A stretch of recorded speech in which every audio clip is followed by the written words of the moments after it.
रामासामी गणेशन 17 नवंबर 1920, 22 मार्च 2005, जिन्हें उनके स्टेज नाम जेमिनी गणेशन से बेहतर जाना जाता है, एक भारतीय अभिनेता थे जिन्होंने मुख्य रूप से तमिल सिनेमा में काम किए। फिल्मों में उनकी रोमांटिक भूमिकाओं के लिए उन्हें कादल मन्नान, रोमांस का राजा कहा जाता था। गणेशन तमिल सिनेमा के 3 सबसे बड़े नामों में से एक थे। अन्य 2 एमजी रामचंद्रन और शिवाजी गणेशन थे, जबकि शिवाजी गणेशन ने नाटकीय फिल्मों में उत्कृष्ट प्रदर्शन किया और एमजी रामचंद्रन एक एक्शन हीरो के रूप में लोकप्रिय थे। जेमिनी गणेशन अपनी रोमांटिक फिल्मों के लिए जाने जाते थे। 1971 में पद्मश्री के प्राप्तकर्ता, उन्होंने कलैमामनी, एमजीआर गोल्ड मेडल और स्क्रीन लाइफटाइम अचीवमेंट पुरस्कार सहित कई अन्य पुरस्कार भी जीते थे। जेमिनी गणेशन द्वारा 1950 में जन्म रामासामी गणेशन 17 नवंबर 1920, पुदुकोट्टी राज्य, ब्रिटिश भारत। वर्तमान पुदुकोट्टी, तमिलनाडु, भारत। मृत 22 मार्च 2005, आयु 84, Chennai, Tamil Nadu, Bharat. Alma mater, Madras Christian College. सक्रिय वर्ष 1947 से 2004। काम करता है। पूरी सूची। जीवन साथी, अलामेलू 1940 से 2005, सावित्री 1952 से 1981। भागीदारों, पुष्पावल्ली 1946 से 1955, जुलियाना एंड्रयू 1997 से 2005। बच्चे, अलामेलू के साथ 4, जिसमें कमला सेल्वराज भी शामिल है। 2 पुष्पावल्ली के साथ, रेखा बेटी सहित 2 सावित्री के साथ। जेमिनी गणेशन ने 1947 में मिस मालिनी के साथ अपनी शुरुआत की, लेकिन 1953 में थाई उल्लम में खलनायक की भूमिका निभाने के बाद ही उन्हें पहचान मिली। मनम पोला मंगलम 1954 में मुख्य भूमिका निभाने के बाद उन्होंने आखिरकार स्टार का दर्जा हासिल कर लिया। हालांकि शिवाजी गणेशन या रामचंद्रन के विपरीत, जेमिनी गणेशन एक मंच कलाकार नहीं थे और कभी भी राजनीति में शामिल नहीं हुए थे। 5 दशकों से अधिक के अपने लंबे फिल्मी करियर में गणेशन ने 200 से अधिक फिल्मों में अभिनय किया। स्क्रीन पर उनके प्रदर्शन को एम राजा और पीबी श्रीनिवास जैसे सफल पार्श्व गायकों ने बढ़ाया। अपने प्रसिद्ध फिल्मी करियर के बावजूद गणेशन का निजी जीवन, विशेष रूप से प्रसिद्ध भारतीय अभिनेत्री सावित्री सहित कई वर्षों में कई महिलाओं से उनकी शादी अक्सर आलोचना का विषय रही है। प्रारंभिक जीवन। संपादन करना। जेमिनी गणेशन का जन्म एक देवदासी परिवार में हुआ था। 1920 में रामासामी गणेशन के रूप में रामासामी और देवदासी गंगामल के घर। गणेशन के दादा नारायण स्वामी महाराजा कॉलेज, पुदुकोट्टी के प्रिंसिपल थे। बाद में जीवन में अपनी पहली पत्नी को खोने के बाद नारायण स्वामी एक देवदासी लड़की चंद्रमा के साथ रहते थे, जो एक मंदिर में संगीतकार और नर्तकी के रूप में काम करती थी। चंद्रमा के साथ नारायण स्वामी के बच्चों में उल्लेखनीय मुथुलक्ष्मी और रामास्वामी थे, जो जेमिनी गणेशन के पिता थे। जब गणेशन 6ठी कक्षा में थे, तब उनके दादा की मृत्यु हो गई और उसके कुछ समय बाद ही उनके पिता की भी मृत्यु होगा। इस बीच मुथुलक्ष्मी, जिसे अब मुथुलक्ष्मी रेड्डी के नाम से जाना जाता है, ने अच्छी पढ़ाई की और डॉक्टर बन गई। वह संपन्न और शिक्षित थी और उसने अपनी मां और नाना नानी की जीवन शैली को पूरी तरह से त्याग दिया था, इतना कि वह देवदासी प्रथा को खत्म करने के उद्देश्य से एक सामाजिक सुधार आंदोलन की नेता बन गया। देवदासी उन्मूलन अधिनियम को संसद से पारित करवाने में उनकी महत्वपूर्ण भूमिका थी। अपने पिता की मृत्यु के बाद गणेशन अपनी मां भागीरथी के साथ मद्रास, जिसे अब चेन्नई के नाम से जाना जाता है, में अपनी मौसी मुथुलक्ष्मी के घर चले गए। मुथुलक्ष्मी ने अपनी मां चंद्रम्मा और भागीरथी और गणेशन को भी आश्रय दिया, लेकिन वह अपने बेसहारा रिश्तेदारों के प्रति बहुत उपेक्षापूर्ण और अपमानजनक थी और उन्हें उनकी पृष्ठभूमि के कारण शर्मिंदगी महसूस होती थी। उसने दोनों विधवा महिलाओं को बहुत अपमानित किया और यह सुनिश्चित किया कि वे घर आने वाले किसी भी मेहमान को अपना चेहरा न दिखाए। स्थिति से नाखुश चंद्रम्मा और भागीरथी पुदुकोट्टी लौट आई। हालांकि उन्होंने गणेशन को उसकी चाची के पास छोड़ दिया ताकि वह एक शिक्षित और सम्मानित व्यक्ति बन सके। शिक्षा संपादन करना। चूंकि मुथुलक्ष्मी रामकृष्ण की प्रबल अनुयायी थी, इसलिए उन्होंने गणेशन को रामकृष्ण मिशन होम में दाखिला दिलाने का फैसला किया। वहां रहते हुए उन्हें योग और भाषाएं सिखाई गईं और भगवत गीता पढ़ने को कहा गया। हालांकि वह अपनी मां से अलग होना बर्दाश्त नहीं कर सकते थे, जो पुदुकोट्टी में थी, इसलिए वे अपने मूल स्थान पर लौट आए और वहां एक हाई स्कूल में पढ़ाई। बाद में उन्होंने उसी स्थान पर स्थित महाराजा कॉलेज में दाखिला लिए। हालांकि उन्होंने मद्रास क्रिश्चियन कॉलेज, चेन्नई से स्नातक की पढ़ाई पूरी की। प्रारंभिक कार्य: संपादन करना। गणेशन का सपना डॉक्टर बनने का था। अप्रैल 1940 में वे टीआर अलामेलू को देखने त्रिचिनोपोली, अब तिरुचिरापल्ली, गए। अलामेलू के पिता ने अपनी बेटी से शादी का प्रस्ताव रखा और स्नातक होने के बाद उसे मेडिकल की सीट दिलाने का वादा किए। गणेशन तुरंत सहमत हो गए और जून 1940 में अलामेलू से शादी कर ली। अलामेलू ने अपनी शादी के 1 महीने के भीतर अपने पिता और बड़ी बहन को खो दिए। गणेशन के डॉक्टर बनने के सपने चकनाचूर हो गए। उनके पास तुरंत नौकरी खोजने के अलावा कोई विकल्प नहीं बचा था, क्योंकि वह अपने परिवार का भरण पोषण करने वाले एकमात्र व्यक्ति थे। उन्हें भारतीय वायुसेना से साक्षात्कार मिला। अलामेलू की इच्छा के विरुद्ध गणेशन दिल्ली चले गए। बाद में 1947 में उन्हें जेमिनी स्टूडियो में प्रोडक्शन एग्जीक्यूटिव के रूप में काम मिला, जहां से उनके नाम के आगे जेमिनी शीर्षक जुड़ गए। उन्होंने स्टूडियो के कास्टिंग विभाग से ही फिल्म में शुरुआत की। आजीविका: संपादन करना। प्रारंभिक वर्ष: संपादन करना। कास्टिंग विभाग से गणेशन ने 1947 में व्यंग्य मिस मालिनी के साथ अपनी फिल्म की शुरुआत की, जिसमें उन्होंने एक छोटी भूमिका निभा। फिल्म, जो आर.के. नारायण की एक कहानी पर आधारित थी और जिसमें उन्हें उनकी भावी मालकिन पुष्पावल्ली के साथ कास्ट किया गया था, बॉक्स ऑफिस पर असफल रही क्योंकि इसे अपने समय से आगे माना गया था, लेकिन बुद्धिजीवियों द्वारा अच्छी तरह से प्राप्त किया गया था। उस फिल्म का कोई प्रिंट बचने के लिए नहीं जाना जाता है, जिससे यह एक खोई हुई फिल्म बन गई है। इसके बाद चक्रधारी आई, जिसमें उन्होंने हिंदू भगवान कृष्ण के रूप में एक और छोटी भूमिका निभा। फिल्म बॉक्स ऑफिस पर सफल रही, लेकिन उनके प्रदर्शन पर किसी का ध्यान नहीं गए। 1953 तक ऐसा नहीं था जब उन्होंने थाई उल्लम में एक नकारात्मक भूमिका निभाई। यह फिल्म, जिसमें वह दोहरी भूमिका में थे, ने उन्हें उनकी भावी पत्नी सावित्री के साथ जोड़ा और यह उनके जीवन में एक मील का पत्थर बन गया। तब से उन्होंने तमिल सिनेमा में अपने लिए एक ऐसी जगह बनाई जिसमें एक्शन से ज्यादा रोमांस वाली फिल्में थीं। दक्षिण में स्टारडम: संपादन करना। जेमिनी गणेशन एक फिल्म में नजर आए। लगभग 50 साल के करियर में गणेशन ने कई तरह की भूमिकाएं निभाई।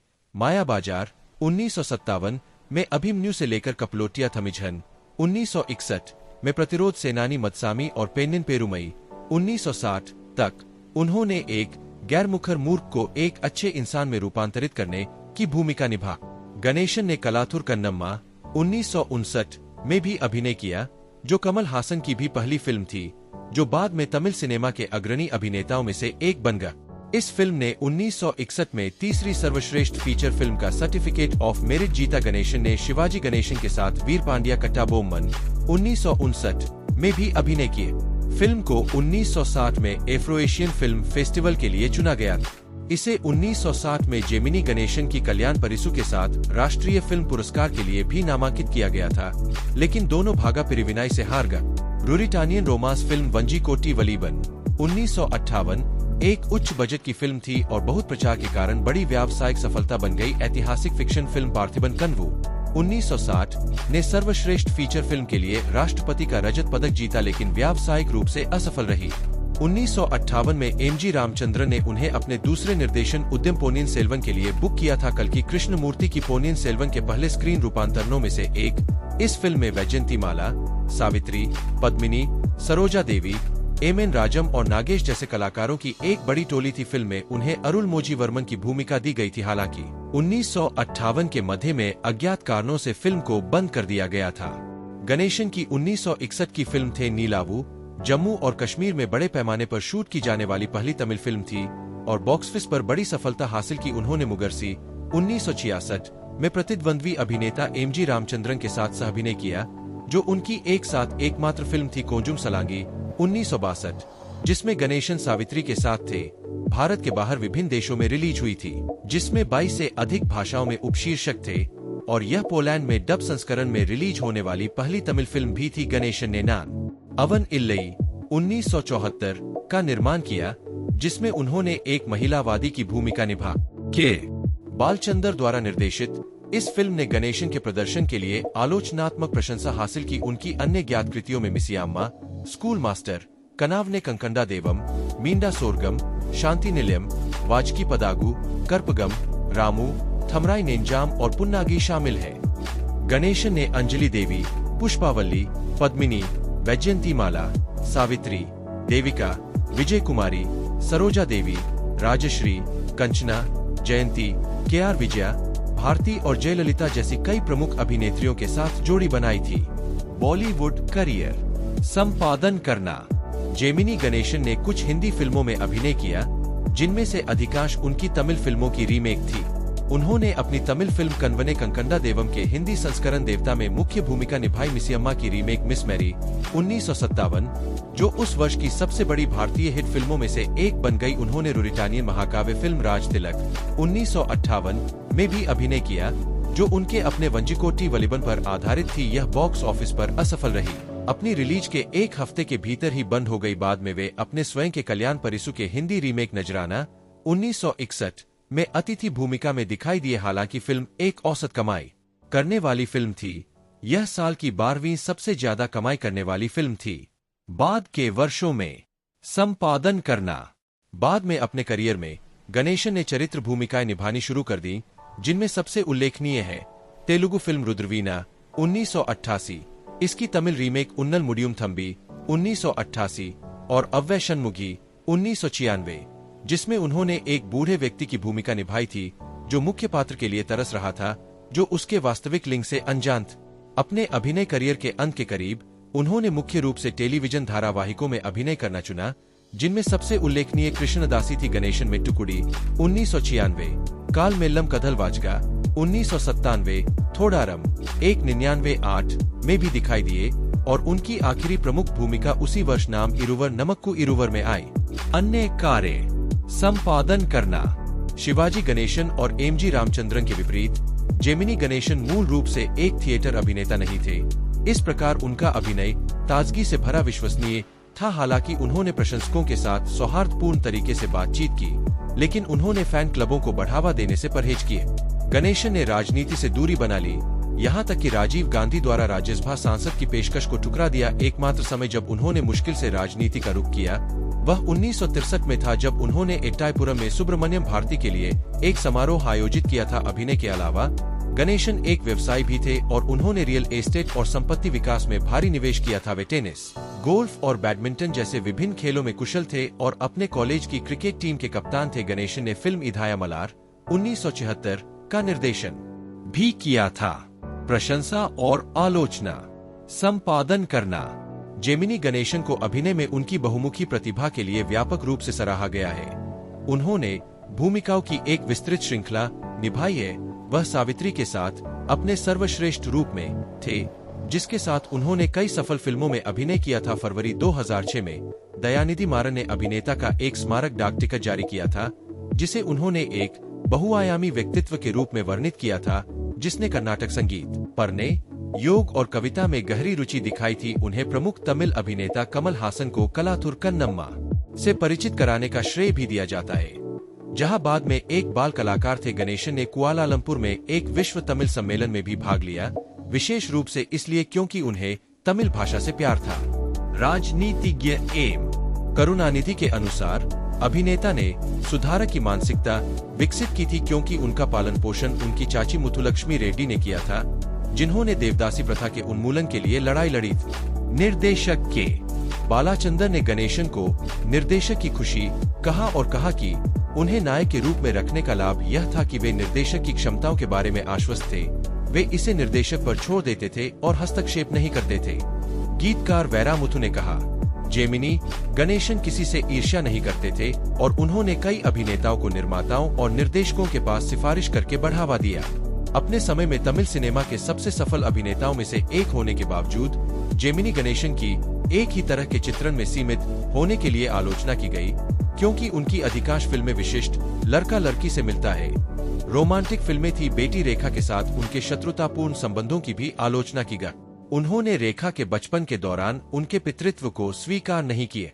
1970 के दशक की शुरुआत में जब रेखा बॉलीवुड में अपना करियर तलाश रही थी, तब उन्होंने अपनी उत्पत्ति का खुलासा किया। बाद में अपने करियर के चरम पर रेखा ने एक साक्षात्कारकर्ता को बताया कि उनके पिता की उपेक्षा अभी भी उन्हें परेशान करती है और उन्होंने सुलह के उनके प्रयासों को अनदेखा कर दिया है।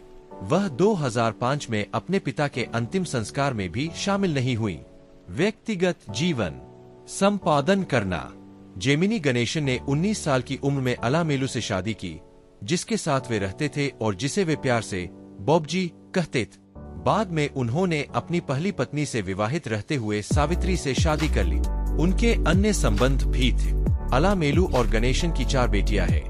उनमें से 3 रेवती, कमला और जयलक्ष्मी मेडिकल डॉक्टर है। चौथी Narayani the times of India की पत्रकार है। गणेशन की पुष्पावल्ली से 2 बेटियां हैं, बॉलीवुड अभिनेत्री रेखा और राधा। बाद वाली ने कुछ तमिल फिल्मों में अभिनय किया, लेकिन फिर शादी कर ली और संयुक्त राज्य अमेरिका चली गई। सावित्री और गणेशन के 2 बच्चे हैं, एक बेटी विजया चामुंडेश्वरी और गणेशन का इकलौता बेटा सतीश कुमार। अभिनेता ने अपनी आत्मकथा वाचकाई पड़ागु में उल्लेख किया, किसी तरह मैं संकट में पड़ी महिलाओं को आकर्षित करता था। उन्हें काधल मन्नान शीर्षक से भी चिढ़ती, क्योंकि इसका इस्तेमाल उनके निजी जीवन में उन्हें बदनाम करने के लिए किया गया था। उनकी 7 बेटियां और एक बेटा है। चामुंडेश्वरी का एक बेटा अभिनय वड्डी है, जिसने रामानुजन 2014 में अभिनय किया था और इसलिए वह गणेशन का पोता है। उनकी चौथी पत्नी जुलियाना एंड्रयू थी, जिनसे उन्होंने जुलाई 1998 में शादी की। परंपरा संपादन करना। जेमिनी गणेशन 2006 भारत का टिकट डॉ. कमला सेल्वराज द्वारा निर्मित और वेंडर टीवी के DFT कार्यक्रम प्रमुख अशोक कुमार द्वारा निर्देशित कधल मन्नान के नाम से किंवदंती पर एक वृत्तचित्र फिल्म 2011 में बनाई गई थी। इसे कई फिल्म दिग्गजों और किंवदंती के प्रशंसकों द्वारा दिखाया गया था और अभिनेता के जीवन का विस्तार से एक स्पष्ट प्रतिनिधित्व करने के लिए आलोचकों से प्रशंसात्मक समीक्षा प्राप्त हुई थी।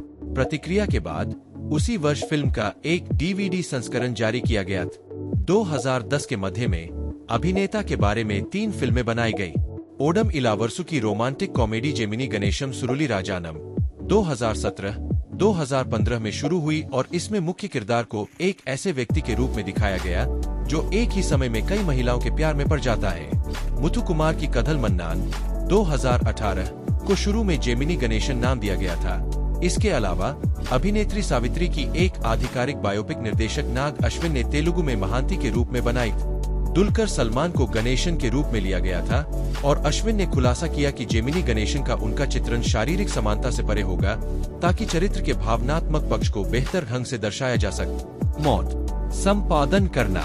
किडनी फेलियर और कई अंगों के फेल होने के कारण लंबी बीमारी के बाद 22 मार्च 2005 को 13:30 IST पर बॉबी और उनकी बेटियों की मौजूदगी में उनके आवास पर जेमिनी गणेशन का निधन हो गए।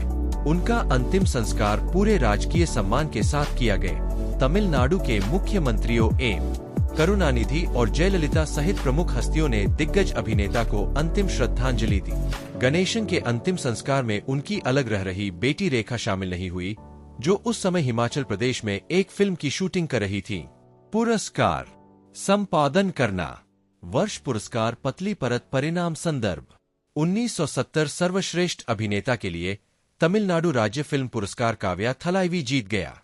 1971 पद्मश्री जीत गया। 1974 सर्वश्रेष्ठ तमिल अभिनेता के लिए फिल्म फेयर पुरस्कार नान अवनिल्ली जीत गया।